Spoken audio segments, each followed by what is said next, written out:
ও ছেলেরা, ও নওজোয়ান যুবকেরা, আমি সাদ্দাম বলছি খাবো না। বাড়িওয়ালা বলবে হুজুর একটুখানি।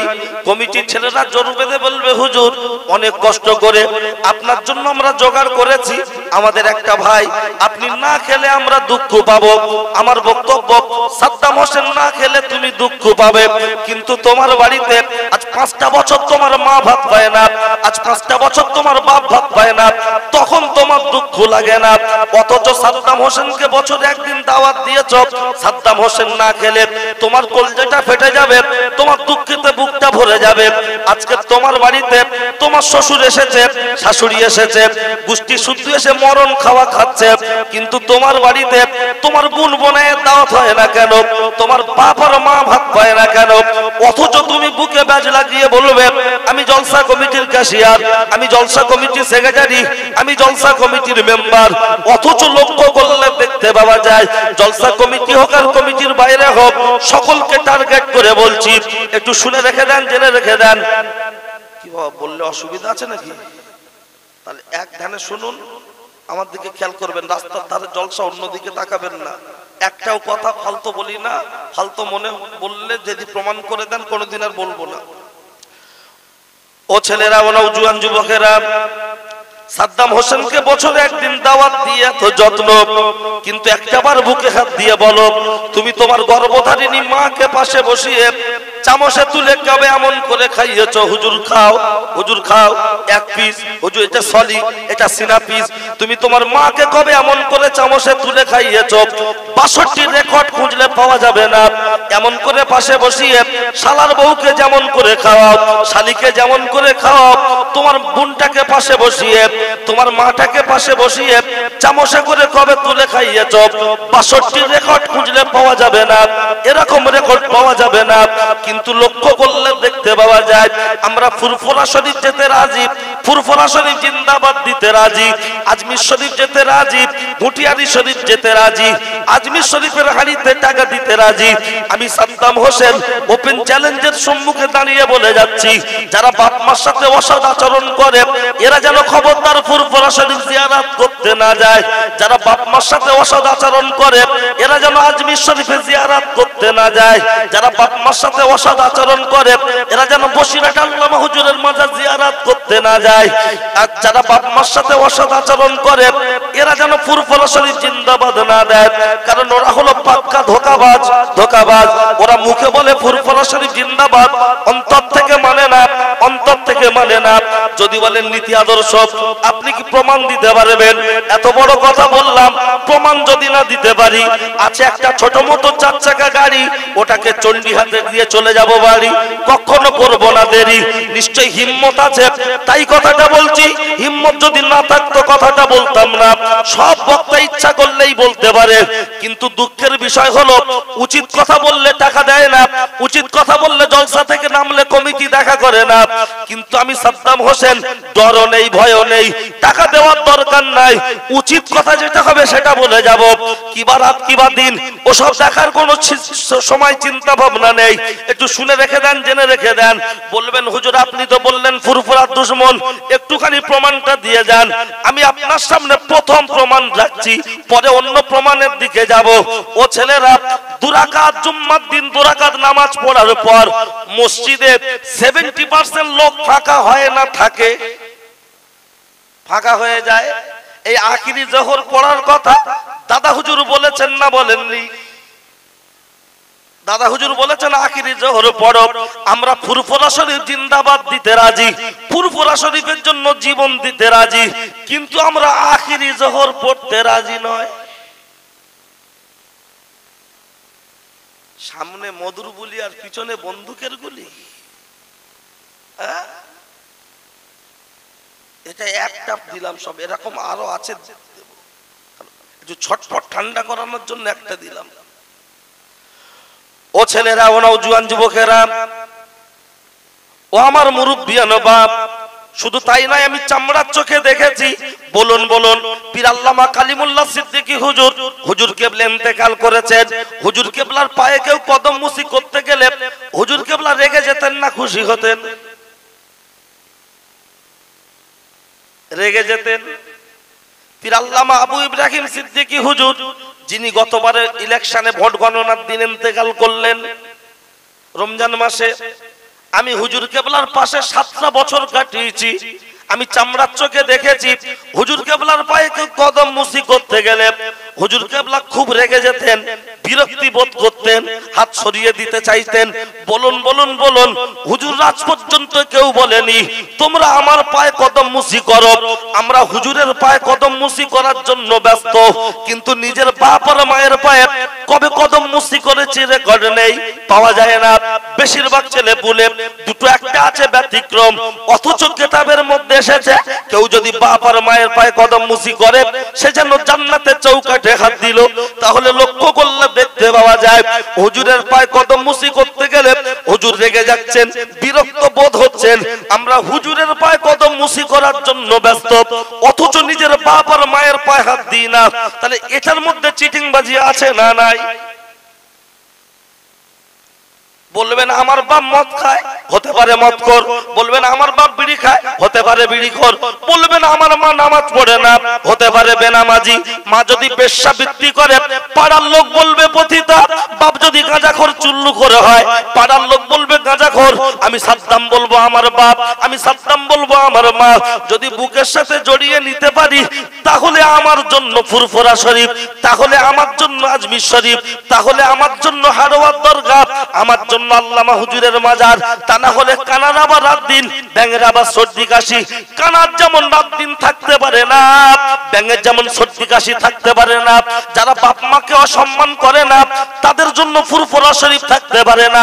কারণ ওর জন্য সবচাইতে বড় পীর আজমিরের পীর সাহেব নয়, ওর জন্য বড় পীর ফুরফুরা শরীফের পীর সাহেব নয়, ওর জন্য বড় পীর হলো ইবলিস শয়তান।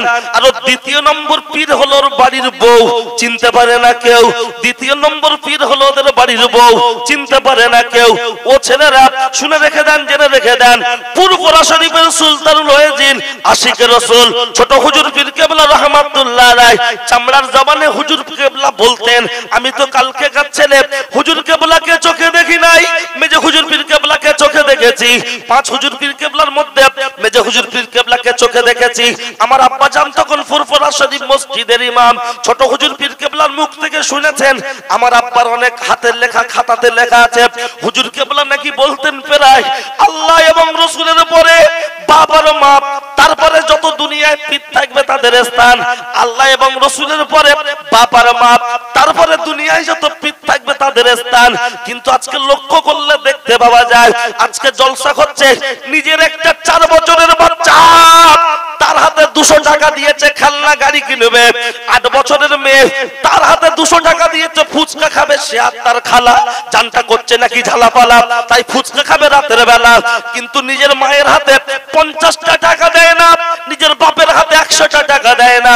আজকের দিনে ওর বাপ 1 কাপ চা খাবে, ওর মায়ের কাছে ওর ভাগনারা বলবে নানি খাবার কিনে দাও, সেখানে 50 টাকা জোটে না, 100 টাকা জোটে না।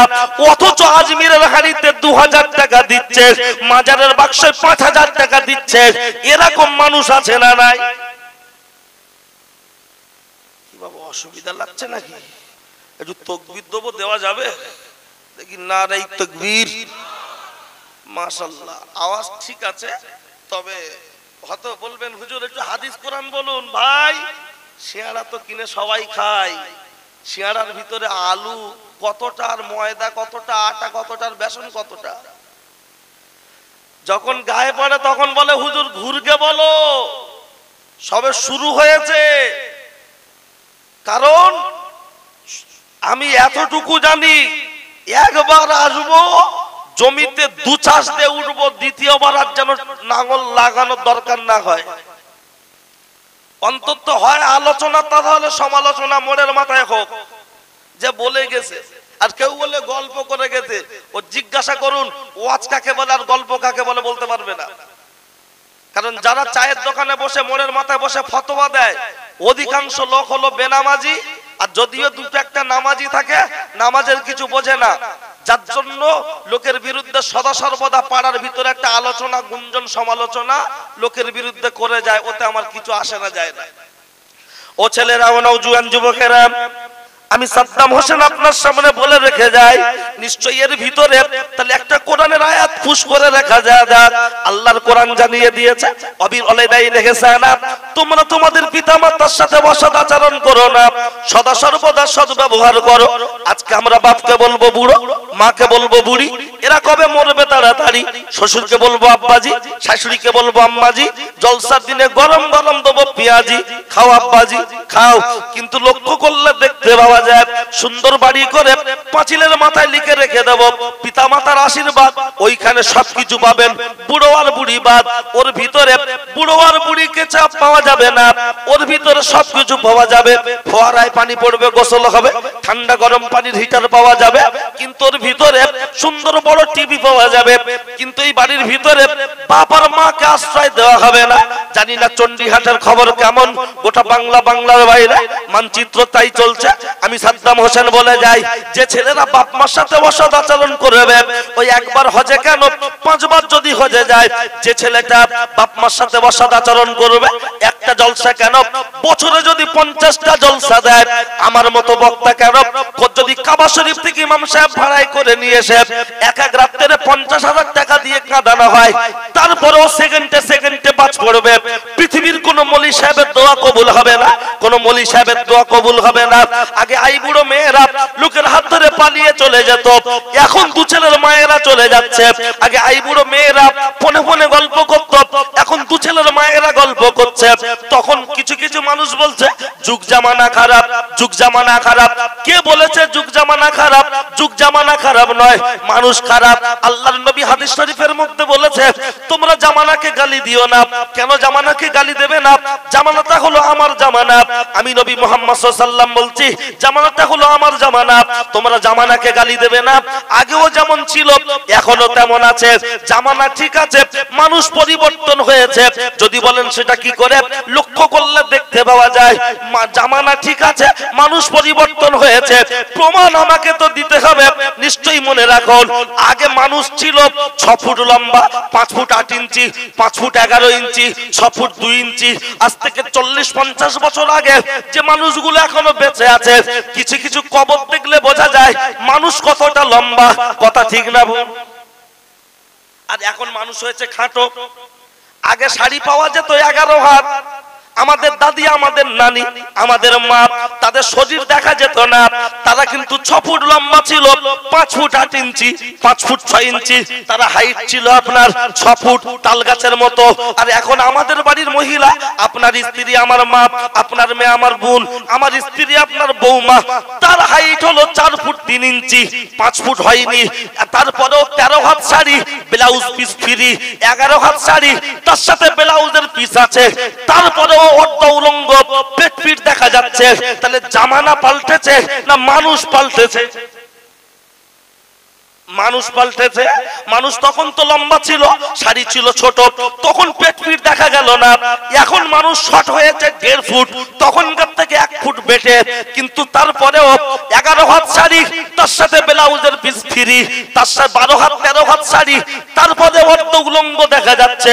অথচ বলছি যুগ জামানা খারাপ। না, যুগ জামানা খারাপ নয়, মানুষ খারাপ। আগে রান্না করতে হতো কাঠের জালে, গ্যাসের পাশে, চুলোর পাশে বসে থাকতে হতো। চাল ধানকল থেকে বানিয়ে আনলে যেটা জ্বালানি বেরোতো, ওটা হালকা হালকা ছিটে দিত, দুটো একটা কাঠ দিত, দুটো একটা ঘুঁটে দিত। তখন মায়েদের নামাজ কাজা হতো না, রান্না করা হতো মাটির হাঁড়িতে, রান্না করা হতো নতুন হাঁড়ি হাফ কেটে বাদ দিলে যেমন শুধু কালো অংশটা, ডাল্লা হাঁড়ি বলে অর্ধেক, ওতে রান্না করতো। চুলোর পাশে একজনকে বসে থাকতে হতো। তখন নামাজ কাজা হয়নি, তখন কোরআন শরীফ পড়া কাজা হয়নি। আর এখন সরকার বলেছে আমি ক্ষমতায় এলে পেয়ে যাবে আচ্ছে দিন, নাচতে থাকো দিন দিন, টাকা দিতে হবে না ক্যাশ, কিন্তু সকলকে নিতে হবে গ্যাস। বাড়ির বউরা বলল শুধু গ্যাস নিলে হবে না, এমন একটা হাঁড়ি কিনে দাও তরকারি হলে যেন ডেকে দেয়, যার নাম হলো প্রেসার কুকার। চাপিয়ে দিচ্ছে, দিয়ে ভাবি অন্য দূরে অন্য কাজে ব্যস্ত, প্রেসার কুকার আওয়াজ দিচ্ছে, মেজে ভাবি লেপ গেলাও, আবার আওয়াজ দিচ্ছে, ছোট ভাবি গিলে লাও। তারপরেও বলছে সময় পাই না, তারপরেও বলছে কাজ করে উঠতে পারি না, কোরআন শরীফ পড়া হয় না, তারপরেও বলছে সংসারের কাজ করে করে উঠতে পারি না। এখন তো পাকা বাড়ি, আর ঘরটা বা গোবর দিতে হয় না, কাদা মাটি দিয়ে নেপতে হয় না। কিন্তু আমাদের দাদিরা রান্না করেছে নরমাল চুলোতে, সব সময় পিছনে একজন বুঝতে হয়েছে রান্না করার জন্য হাঁড়ি, এখন প্রেসার কুকার, সবটাই শর্টে হয়েছে। কিন্তু তারপরে অভাবে স্বভাব নষ্ট হয়েছে। তাহলে মানুষ পরিবর্তন না যুগ পরিবর্তন? মানুষ। ও বাবারা বাবারা, শুধু শুনে রেখে দেন, প্রসঙ্গ বোঝানোর জন্য এই কথাটুকু বললাম। আর একটুখানি বলে রাখি, শুনে রেখে দেন, জেনে রেখে দেন। আগে এত স্কুল কলেজ ছিল না, এত স্কুল কলেজ ছিল না, কিন্তু যতটুকু ছিল সেইটুকু আমাদের বাপ দাদারা নামাজের দোয়া দরুদ সূরা কালাম শিখেছে, আমাদের মায়েরা কোরআন শরীফ পড়া শিখেছে। কিন্তু এখন পাড়ায় পাড়ায় মসজিদ হয়েছে, গ্রামের ভিতরে দুটো তিনটে গ্রাম মিলে একটা করে মাদ্রাসা হয়েছে। কিন্তু আগেকার থেকে এখন কোরআন শরীফ পড়ার সংখ্যা মানুষ কিন্তু কম।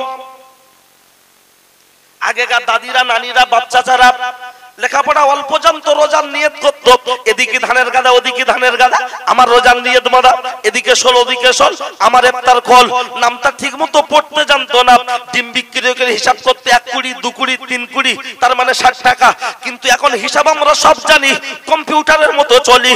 কিন্তু আমরা আল্লাহর পথ থেকে নিজেরা সরে এসে নিজেকে মডার্ন বলে দাবি করছি, নিজেরা মডার্ন বলে দাবি করছি।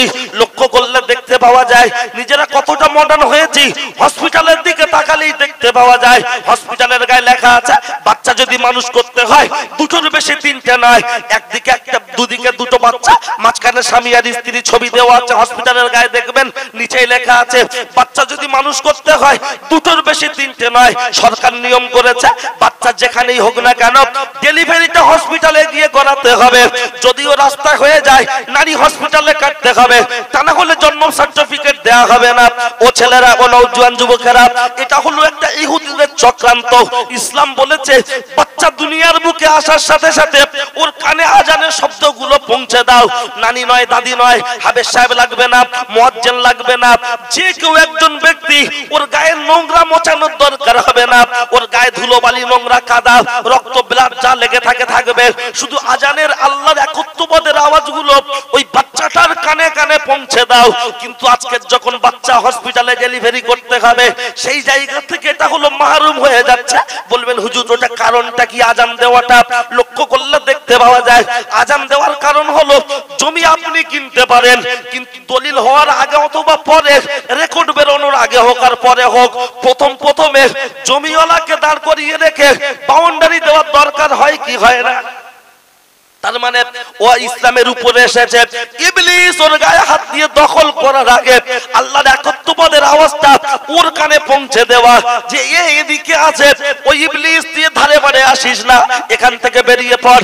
মাজালিসে গাজ্জালি ইমাম গাজ্জালি রাহমাতুল্লাহ আলাইহি তার দর্শন কিতাবের মধ্যে লিখেছে, আমি সেখান থেকে আপনার সামনে তুলে ধরছি। আমি গুলখে গাঁজা খেয়ে গল্প করছি না, যেটুকু পড়েছি সেইটুকু আপনার সামনে তুলে ধরছি। এটা আবার সুদ দিয়ে বললে দারুণ ভালো লাগতো, কিন্তু আমার গলাও খারাপ, তলাও খারাপ, না ভালো গজল বলতে পারি, না ভালো সুদ দিতে পারি, ভাঙা ভাঙা গলা একটু বলে যাচ্ছি।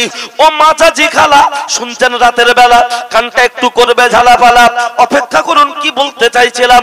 আমি বলতে চেয়েছিলাম বাপ মার সাথে অসৎ আচরণ করে একটা জলসা কেন, 5টা জলসা কেন, 50টা জলসা যদি সারা বছরে দেয়া হয় তারপরেও সেকেন্ডে সেকেন্ডে বাজ পড়বে। বাড়ির মহিলারা অন্য পরপুরুষের সাথে সম্পর্ক রাখবে কেন? নিশ্চয়ই ব্যাখ্যা দেওয়ার জন্য আমি এবার আগিয়ে চলে যাচ্ছি।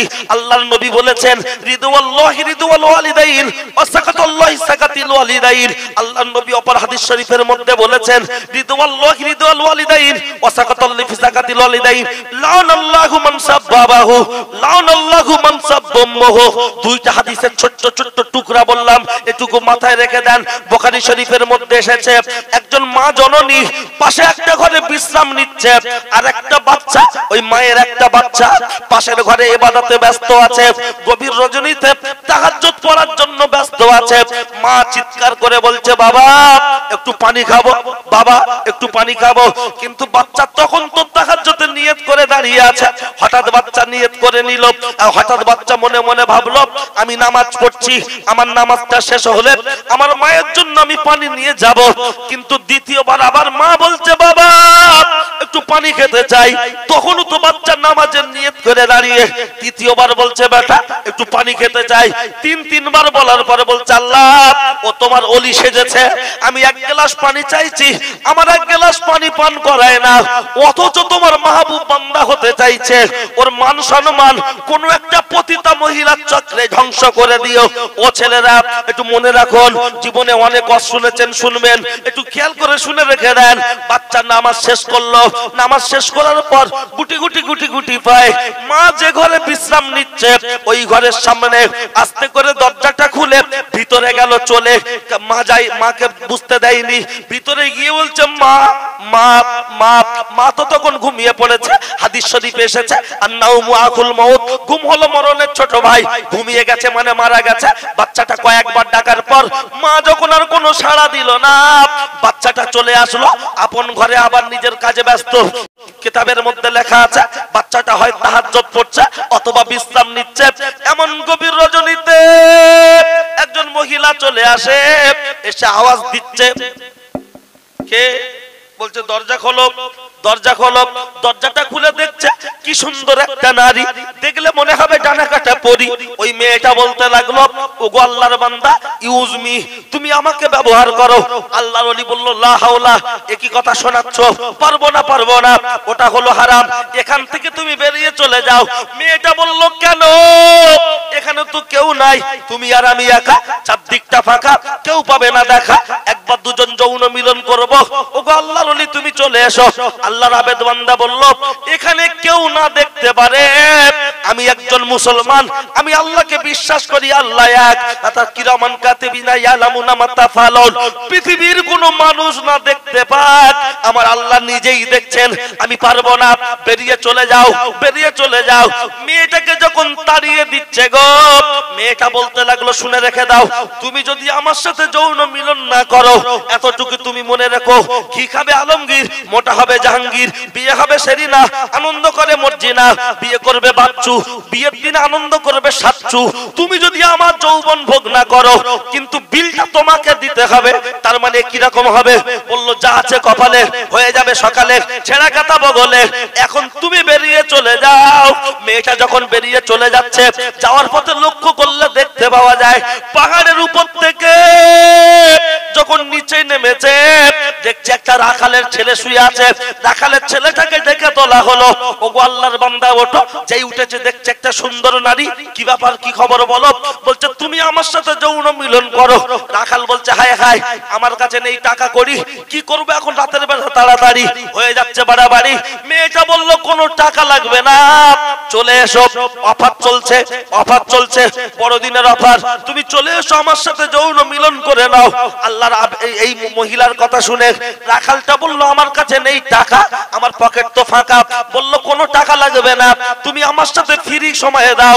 যৌন মিলন করলো, মেয়েটার পেটে বাচ্চা চলে আসলো। মেয়েটার গর্ভে যখন বাচ্চা কয়েক মাস অতিবাহিত হয়ে গেল, পেটটা আস্তে আস্তে বড় হচ্ছে। গ্রামের কিছু কিছু মানুষের এবার আস্তে আস্তে ঘুম উঠে যাচ্ছে, তার কারণ অমুকের মেয়ে অমুক, ওর পেটে বাচ্চা কেন, এখনো বিয়ে হয়নি, ওর হবে কেন, এরকম কিছু মানুষ আছে না নাই? হ্যাঁ, বড় লোক পুঁই শাক খেলে লোক বলে শখ করে খাচ্ছে, আর গরিব মানুষ খেলে বলে ওরে লকডাউনে খাওয়া হয় না তাই পুঁই শাক চিবুচ্ছে।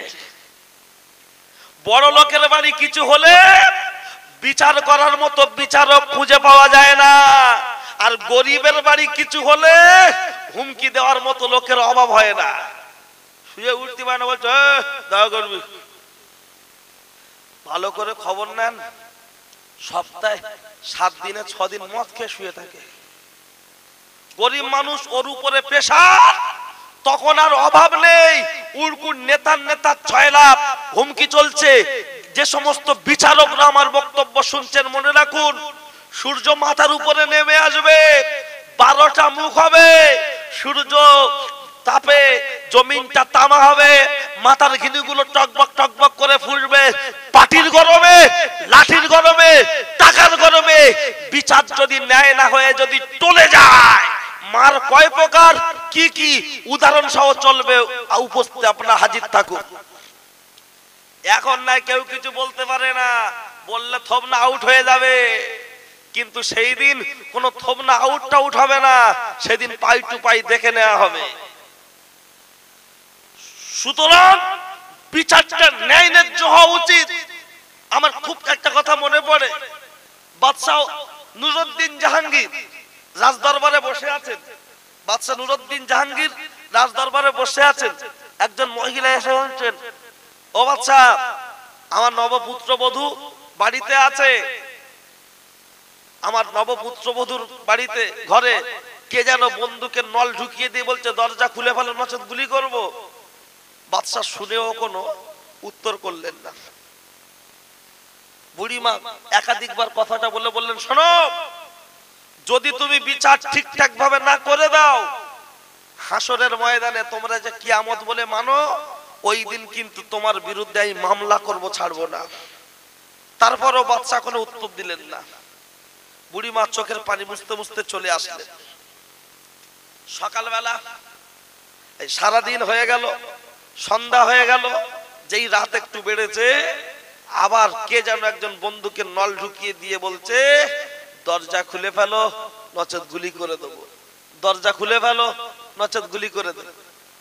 ওই রাস্তা দিয়ে কে একজন ব্যক্তি যাচ্ছিলেন, উলঙ্গ তলোয়ার নিয়ে নিয়ে বললেন, এই বুড়িমা বাতিটা অফ করো।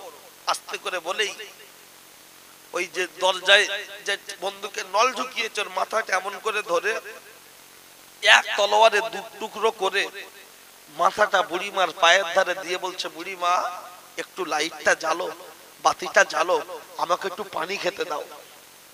বুড়িমা বলছে, বাবা, বাদশাহ নুরউদ্দিন জাহাঙ্গীর যদি বাদশাহ না হয়ে তুমি যদি বাদশাহ হতে, তাহলে আমরা না কত শান্তিতে থাকতাম। বাবা, তোমার পরিচয়টা একটু বলবে?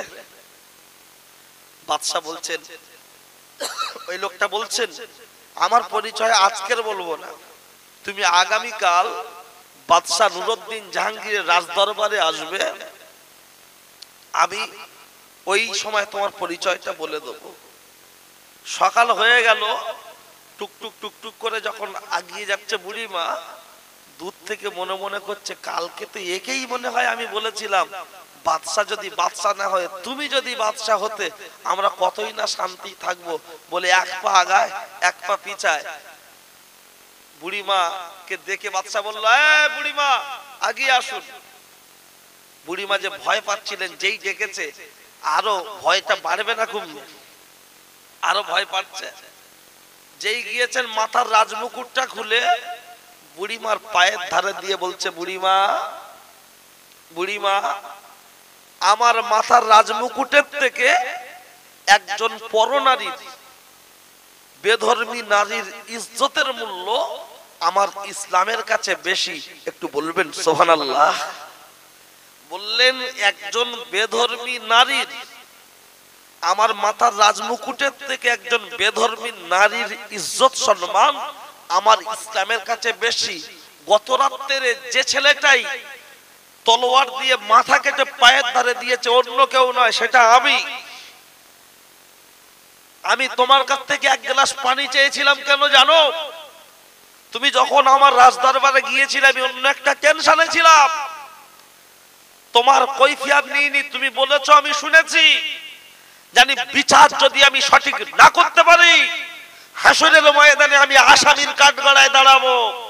তোমার পাশের বাড়ি আমার বাড়ি, তোমার গ্রামে আমার বাড়ি, তোমার বৌমা দেখতে সুন্দর, তার বাড়িতে যদি অত্যাচার করতে হয়, আমার ভাই করতে পারে, ভাইপো করতে পারে, প্রতিবেশীর কোন মানুষ করতে পারে, রাজারহাট নিউ টাউন থেকে রাত 2টার সময় এসে তোমার দরজায় টাকা দেবে না, সে সাহস পাবে না। আমি বাতিটা অফ করতে বলেছিলাম একটাই মাত্র কারণ, আমার রক্তের সাথে রক্ত যার সম্পর্ক আছে, সেরকমও যদি কেউ তোমার জানলায় টাকা দেয়, আমি রাতের অন্ধকারে ন্যায় বিচারটা যেন করতে পারি। একবার বলবেন না সুবহানাল্লাহ? ন্যায় বিচার করার জন্য কি পন্থা অবলম্বন করলেন, যেন আমি রাতের অন্ধকারেও বুড়িমার বিচারটা যেন পাইয়ে দিতে পারি। আর আমরাও মুসলমান, তিনিও যে জাত, আমরাও সেই জাত। আমরা হয়ে আছি অ্যাক্সিডেন্ট করা লরির মতো কাজ, হচ্ছে হবে, চলছি চলবো।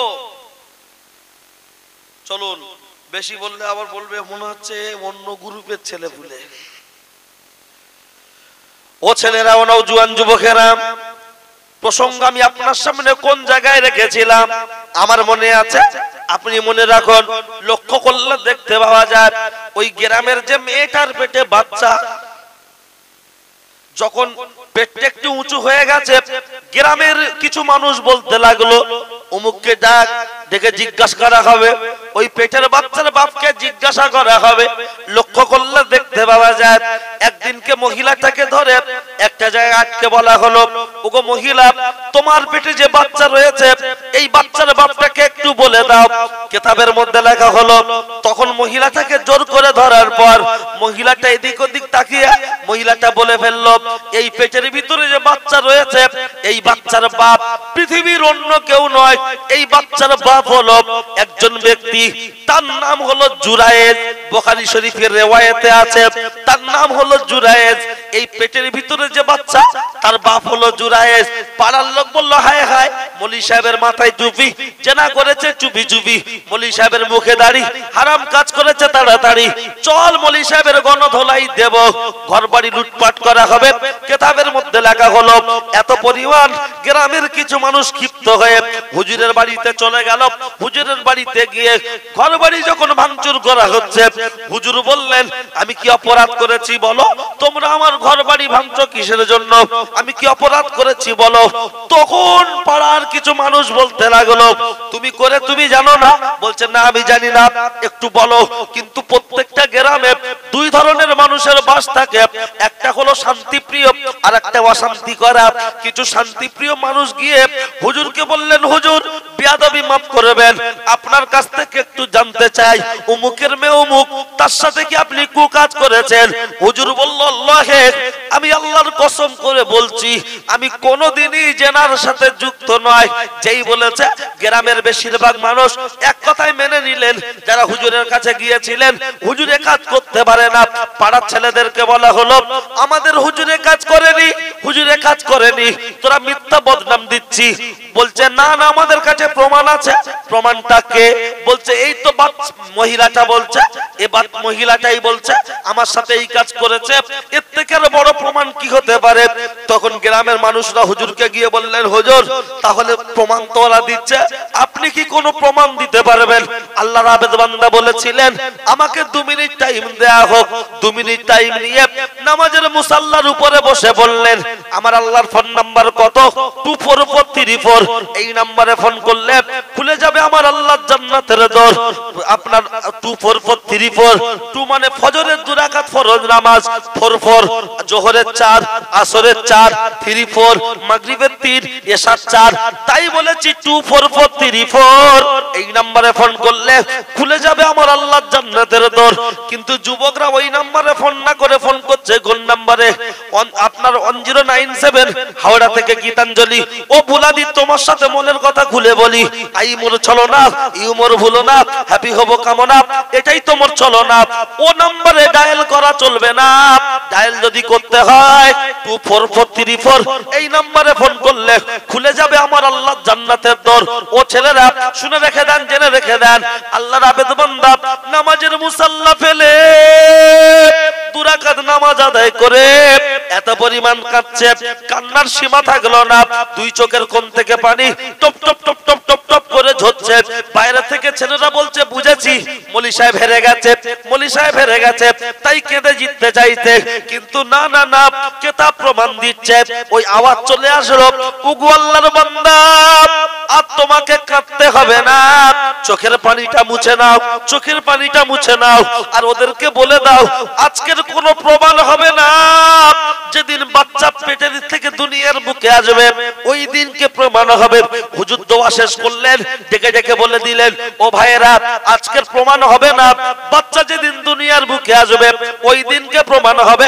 এই বাচ্চার বাপকে আজকে তোমরা বাড়িতে চলে যাও। কিতাব প্রমাণ দিচ্ছে। লক্ষ্য করলে দেখতে পাওয়া যায় পাড়ার বেশিরভাগ ছেলে পুলে যারা ভাগাভাগি করছিল, তারা বলল, আমরা মানি না, মানি না, মানি না, মৌলভী সাহেব পালাবে, প্রমাণ দিতে হবে। তখন আল্লাহর আবেদ বান্দা বান্দা বললেন আমি পালাবো না। গ্রামের নামাজি মুসল্লি বাপ চাচা যারা, তারা বললেন হুজুর যদি পালিয়ে চলে যায় তার জন্য দায়ী থাকবো আমরা, আমাদের নামটা আমরা গ্রান্টেড হচ্ছি, হুজুরকে ছেড়ে দেয়া হোক।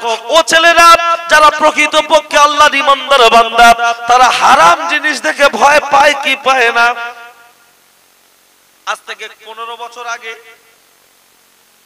গ্রামের অনেক, এখন যারা মুরব্বী, 15 বছর আগে ব্যাংকের অ্যাকাউন্ট বেশিরভাগ মানুষের ছিল না, কথা ঠিক কি না? বলা ব্যাংকে বই করবো না। চাচা কেন?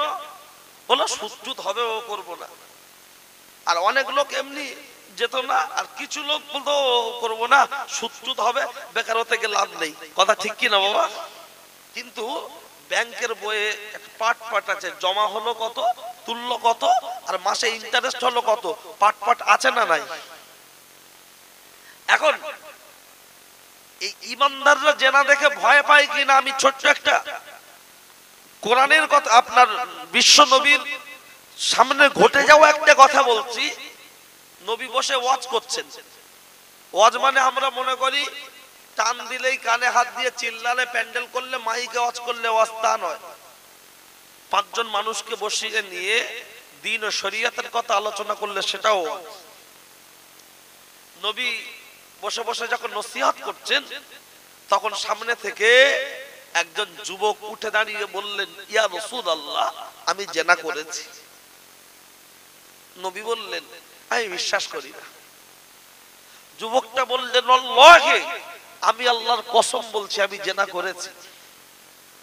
নবী বললেন, তোমার কোনো সাক্ষী আছে? যুবকটা বললেন, ইয়া রাসূলুল্লাহ, কোনো সাক্ষী নেই। নবী বললেন, তাহলে আমি বিশ্বাস করি না, কিন্তু আমি কসম খাচ্ছি ইয়া রাসূলুল্লাহ জেনা করেছি।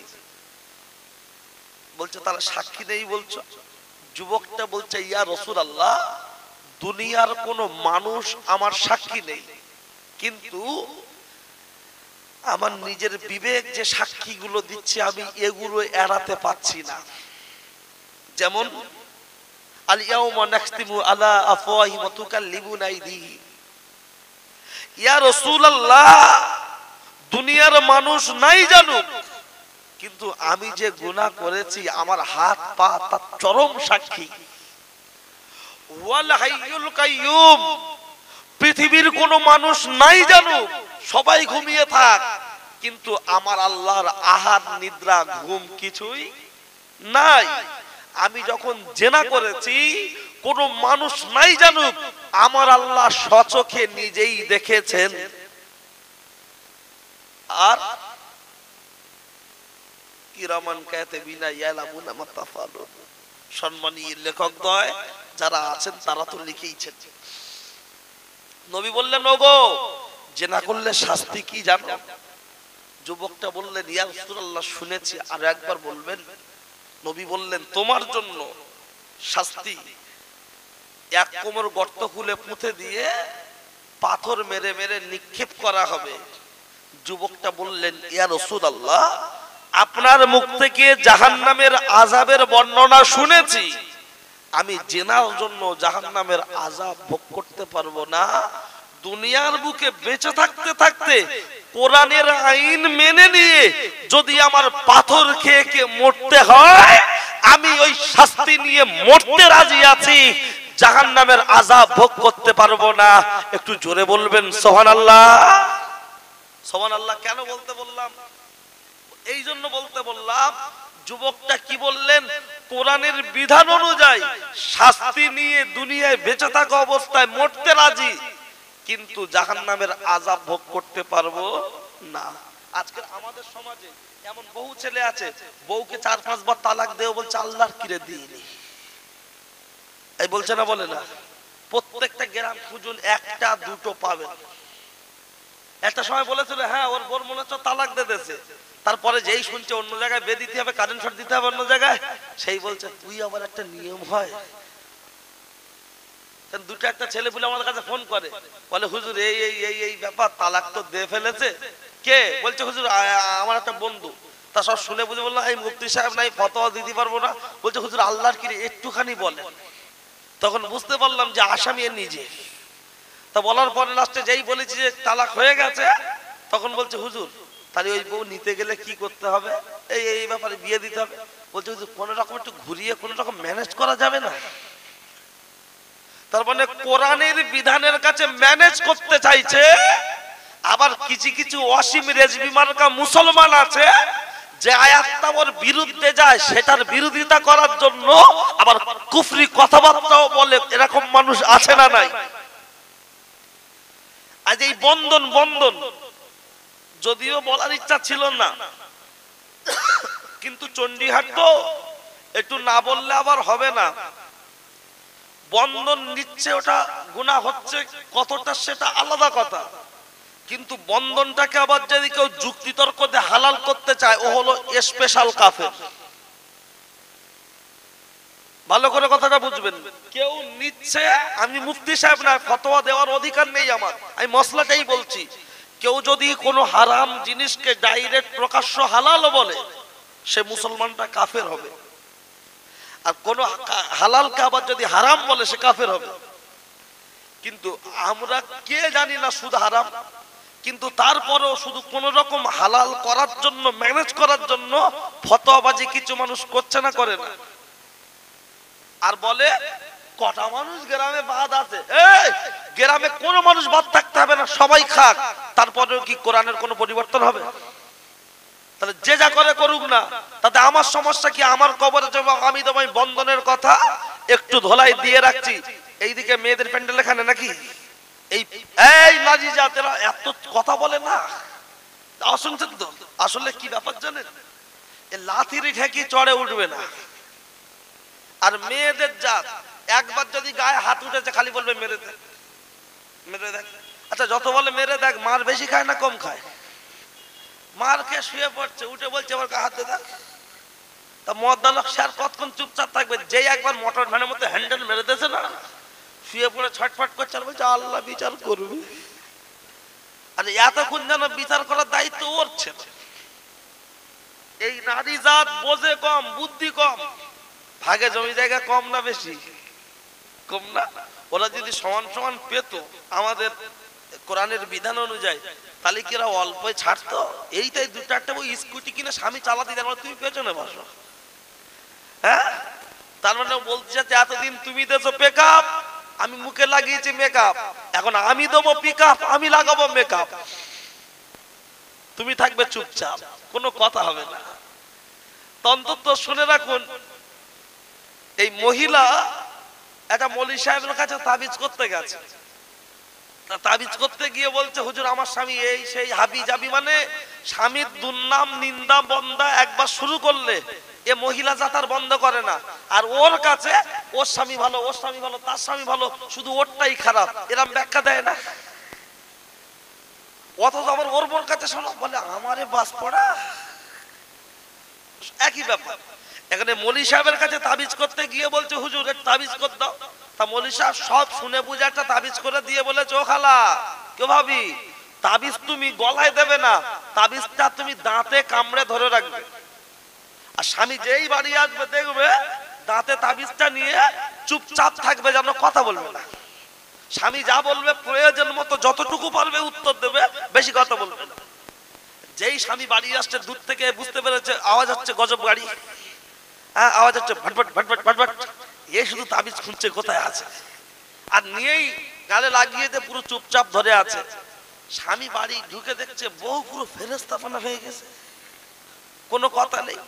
বলছে পানি দে, দিচ্ছু, গালে মাল ধরা আছে তো, পানি দিল। স্বামী দেখছে বাড়ি আসলেই পুরো গুপগাপ শুরু করতে দেয়। আর আজকে কথা বলে না, ভাত দিচ্ছে কোনো কথা নেই, চা দিচ্ছে কোনো কথা নেই, ভাত দিয়েই আবার জায়গা রেডি। স্বামী দিলটা খুশিতে ভরে গেছে যে এরম বউ আগে কোথায় ছিল। পরিশেষে 3 দিন হয়ে যাওয়ার পর 4 দিনের দিন স্বামী লাউহাটি এই একটা রাজারহাটে ভাড়া হয়ে গেছে, ও দেখছে এখন 4-5 ঘন্টা আসবে না, চট করে মৌলভী সাহেবের কাছে বলছে হুজুর খোদার কিরে তুমি তাবিজ দেওয়ার সাথে সাথে কাজ। বলছে কেন? বলছে যে ওলা উঠো প্রতিদিন 2 বার করে মারে, আজ 4টে দিন হলো আমার একটাও হাইবিজ ঘুষি দেয়নি, তোমার তাবিজি কাজ জানো? মৌলভী সাহেব বলছে তাবিজটা বার করো। তাবিজটা বার করে দেখা যাচ্ছে ওতে লেখা আছে উপর লাইনে আকাশ ঘিরে মেঘ করেছে, সূর্য গেল পাটে, খোঁকু গেল জলানিতে পদ্মা দিকের ঘাটে। আর নিচেই লেখা আছে twinkle twinkle little star how I wonder what you are. ভাবি দেখেই বলছে ও হুজুর এতদিন সব মৌলভী সাহেব তাবিজ দিত আরবিতে, আর তুমি দেছো বাংলা আর ইংরেজি, ওই জন্যই কাজ হয়েছে। আল্লাহর কিরে, তার মানে ওটা তাবিজ না। হুজুরের কাছে মক্তবে বাচ্চারা পড়তে আসে, ওই আরবি বাংলা স্কুলে পড়া পরে খাতায় লেখা ছিল, তো তাবিজ কাগজটা ছেড়ে দে বলেছে লাও। হুজুর সব শুনে বলছে ও ভাবি তোমার স্বামী যে তোমার মারা বন্ধ করেছে আমার তাবিজের ফজিলাতে না। বলছে তাহলে? বলছে তোমার থোপনার ফজিলাতে। কারণ তুমি যখন বাড়ি থাকো আর তোমার স্বামী যেই আসে, তুমি যা শুরু করে দাও তোমার স্বামী মনে করে নবান্ন থেকে মমতা বলছে। আর তোমার যা রাস করা থাকে, তোমার স্বামী সারাদিন হাড় ফাটা খাটুনি খেটে তোমার কথা শুনলেই তার পা তেলো থেকে মাথা পর্যন্ত জ্বালা করে। আর তুমি যেই থবনা নাড়া বন্ধ করেছো, তোমার স্বামীও ঘুষি মারা বন্ধ করেছে। এই অধিকাংশ নারী যান স্বামীর বিরুদ্ধে চলে বক বক বক বক করে, পরিস্থিতি না বুঝে যখন তখন কোপ মারার জন্য অধিকাংশ সংসারে অশান্তির আগুন জ্বলছে না জ্বলছে না? আমি নারী জাতির জন্য বলে যাচ্ছি, নারী জাত স্বামীকে কন্ট্রোলে রাখার জন্য কোন মৌলভী সাহেবের কাছে তাবিজ করতে হবে না। নিজের কাছেই একটা বড় আমল আমি বলে যাচ্ছি করবেন। আমি বলে যাচ্ছি একটা বড় আমল করবেন, শুনে রাখুন। মহিলাদের বিয়ে হলে বালিশ কটা দেয়? একটা ও দুটো, তার মানে তিনটে দেয়। দুটো ট্যাবলেট একটা ক্যাপসুল, চার কোনাটা ট্যাবলেট আর গোল বালিশটা হলো ক্যাপসুল। আমার বুকের এই ছাতি হলো 40 কিংবা 42, তাহলে 42 যদি টোটালটা হয় অর্ধেক করলে হচ্ছে 21। আমার পাশে আছেন আমার স্ত্রী, তারও যদি টোটালটা 42 হয় অর্ধেক করলে হচ্ছে 21, তাহলে 21 দোকানে 42। একটা বালিশের সাইজ হয় কত? কোনদিন মেপেছেন? আজকে বলছি বাড়ি গিয়ে মাপবেন। 15 ইঞ্চি 17 ইঞ্চি, এর উপরে বালিশ খুব হাইলি 19 ইঞ্চি, তাও হয় না 18 পর্যন্ত, মানে এক কথা 1.5 ফুট। আচ্ছা বলুন, এই বালিশ দেওয়ার নিয়ম সমাজে এখন তো নয়। আমার নবী ও ফাতেমার বিয়েতে বালিশ দিয়েছিলেন, কিন্তু বর্তমান জামানায় যে বালিশ দেয়া হচ্ছে just for show, not for use. তার মানে শুধু দেখো, তোমরা যেন ব্যবহার করো না। আপনার মহিলাদের শিক্ষা হলো, পৃথিবীর নারী জাতকে বলা হলো, যখন তোমরা বালিশে মাথা দেবে তোমাদের মাথার চুলটা বালিশের উপরে লম্বা করে দেবে, ওই চুলের উপরে তোমাদের স্বামীরা মাথা দিয়ে ঘুমাবে, আল্লাহ রহমত বর্ষণ হবে, স্বামী স্ত্রীর মধ্যে অশান্তি হবে না। এখন 17 ইঞ্চি বালিশে 21 21 42 দুজন যদি পাশাপাশি শোয়, বালিশে মাথা থাকবে না, নিচেই যাবে। চিন্তা ভাবনা আপনার কালকে গিয়ে ভাববেন। মেয়েরা মনে মনে করবে সাদ্দাম ভাই তুমি তাড়াতাড়ি নেমে যাও, পরের হুজুরকে আছে তুলে দাও। আজকে বাড়ি যাবে লোক কুটুম আছে, আজকে আর চেক করবো না, কালকে চেক করব। যদি আমাদের মেয়ের বাপ মাথা না দেছে ওলা উটোর গলায় জড়াবো। আর বয়স্ক দাদুরা মনে মনে করবে সাদ্দাম তুই আগে কোথায় ছিলিস, এখন কেন জ্বালাতে এলি? না, দাদু আর দাদি, নানা আর নানি, চাচা আর চাচি, স্বামী স্ত্রী বয়স হয়ে গেছে, আজও উভয়ের মধ্যে সম্পর্ক মধুর মতো গাঢ়। এখনো পর্যন্ত ঠান্ডায় দাদিমা জানে আমার স্বামী গোসল করবে, পানি তুলে গামলায় রেখে দিচ্ছে রৌদ্রে। কারেন্ট না থাকলে কল টেনে দিচ্ছে, মোটরে পানি উঠবে না। দাদু গোসল করবে, লুঙ্গি গেঞ্জি রেডি করে রাখছে। আর আমাদের বাড়ির হাসিনা, ও তো মোটে চোখ তুলে দেখে না। যদি বলা হয় লুঙ্গি দাও, বলবে ওই আলনায় আছে একটু লে নাও। কোদাল দাও, বলবে ওই তো রান্নাঘরের ভিতরে আছে একটু নিয়ে নাও। চা দাও, বলবে গ্যাসে আছে একটু গরম করে নাও। যদি বলা হয় ভাত দাও, বলবে বেড়ে খাও। আমি জরুরি কাজ করছি। কি করছে না? কিচ্ছু করে না। ও মোবাইলে দেখছে, বোঝে না, সে বোঝে না। টাপুর টুপুর অশান্তি হচ্ছে দিন দুপুর। মোবাইলে দেখছে কিরণমালা, দেশে এসেছে নতুন বালা, শুরু হয়েছে মরণের পালা। বাড়ির বউরা বলতে চাই আমার কিরণমালা, না দিলে তোর ঘরে ঝুলবে তালা, ভাঙছে শুধু বাসন তালা। এই মোবাইলে পেয়েছে বাচ্চাদের, মোবাইলে পেয়েছে বাচ্চার মায়েদের। মোবাইলের যে কি নেশা, ঠান্ডায় মশার কামড়ে লোক বাঁচে না, তারপরে বলছে ধর ধর ধর মর মর মর। কি খেলছে গো? Free fire. 2 বছর লকডাউন, স্কুল খুললে অসুবিধা, হোটেল খুলবে। স্কুল খুললে অসুবিধা, পার্ক খুলবে, বার খুলবে। দোকান খুলে মাল বিক্রি করলে অসুবিধা। আর মদ বিক্রি হবে, পুলিশ লাইন দিয়ে দাঁড়িয়ে থেকে বিক্রি করাবে। কিন্তু স্কুল বন্ধ থাকবে গোটা পৃথিবীতে, শুধু পশ্চিম বাংলা নয়।